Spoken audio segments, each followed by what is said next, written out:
Hey everybody!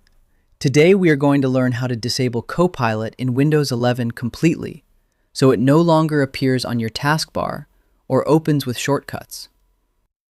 This uses the latest Windows 11 method. First, right-click the Start button and click Windows Terminal Admin. If prompted, click Yes. Make sure PowerShell is selected in the terminal. Click inside the window and type the following command exactly. Press Enter. You should see a message saying the operation completed successfully. Now restart your computer. After restarting, Copilot will no longer appear on the taskbar.